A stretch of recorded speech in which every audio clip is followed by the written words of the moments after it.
जल, जंगल और पहाड़, इसका कोई उत्तराधिकारी नहीं। आज कुदरत ने खुद बता दिया। उजाड़ डाली उन भोले भालों की बस्तियां, जहां रहते थे कई हजारों लोग। उत्तर काशी के इस दुर्घटना की आवाज पीएमओ ऑफिस दिल्ली तक पहुंची है। प्रधानमंत्री मोदी जी तक ये गूंज पहुंची है। बहुत बचाव अभियान चल रहे हैं इस अभियान के लिए, लेकिन इसका जिम्मेदार कौन? वो लोग जो रहते थे पहाड़ों के बीचों में, या फिर सरकार, या फिर वो कुदरत?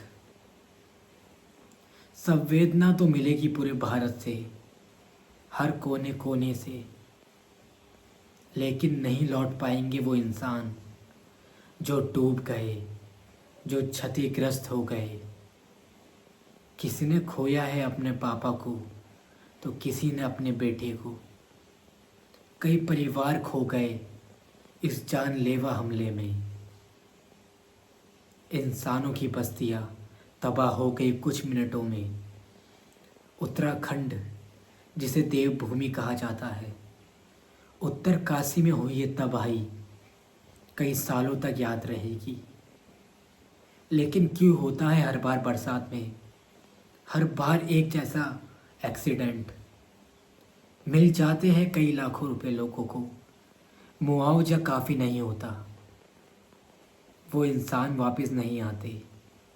परिवारों के रहन सहन के लिए सरकार द्वारा कई निधि तो दी जाती है, लेकिन बरसात में ही क्यों होते हैं ये एक्सीडेंट?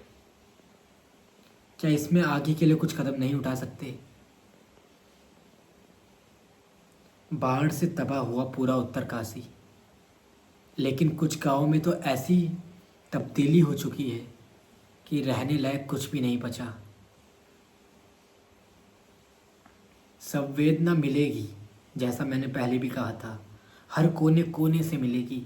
फिल्म स्टार से लेकर क्रिकेटर सब आपकी स्टोरी लगाएंगे आज। लेकिन वो परिवार ही वो दुख जान सकता है जिसने अपना कोई अपना खोया है, जिसने अपना बेटा खोया है, किसी ने अपने पापा खोए हैं, किसी का तो पूरा परिवार तबाह हो गया। लोगों की जीवन भर की संपत्ति तबाह हो गई। कुछ स्कूल तबाह हो गए तो कुछ कॉलोनियाँ तबाह हो गई।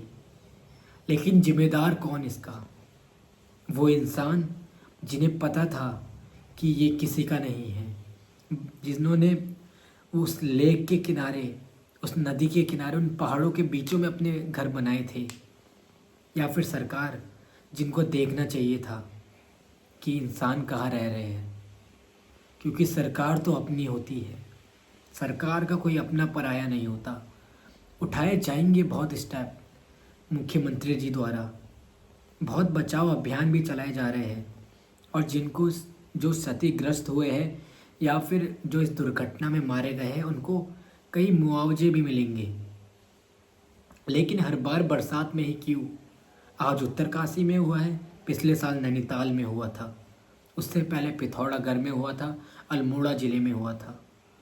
तो हर बार कहीं ना कहीं बाढ़ से ये आपदा आती रहती है, और महीने यही रहते हैं, जुलाई से सितंबर।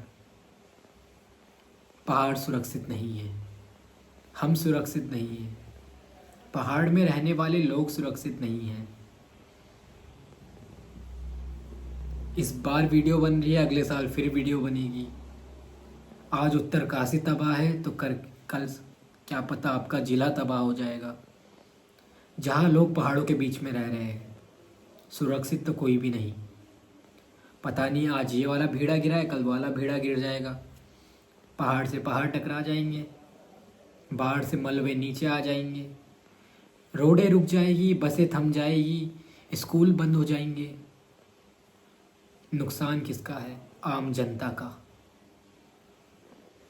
आम जनता के बच्चों का।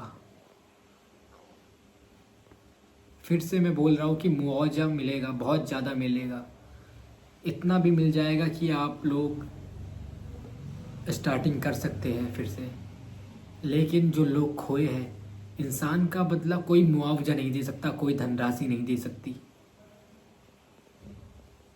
इसलिए हमें अपना ख्याल खुद रखना पड़ेगा। और जो लोग भी पहाड़ों के बीचों बीच रह रहे हैं, नदी के किनारे रह रहे हैं, उनको ज़्यादा यहाँ पर सचेत होने की ज़रूरत है। मुझसे ज़्यादा आप लोग जानते हो। हमें खुद अपना उत्तराखंड सुरक्षित रखना है, तो हमें बचना होगा उन खतरनाक पहाड़ों से, उन मलबों से, उस खतरनाक बरसात से। अलर्ट हाई जारी है। उत्तरकाशी यहाँ पर शोक में है, पूरा उत्तराखंड शोक में है।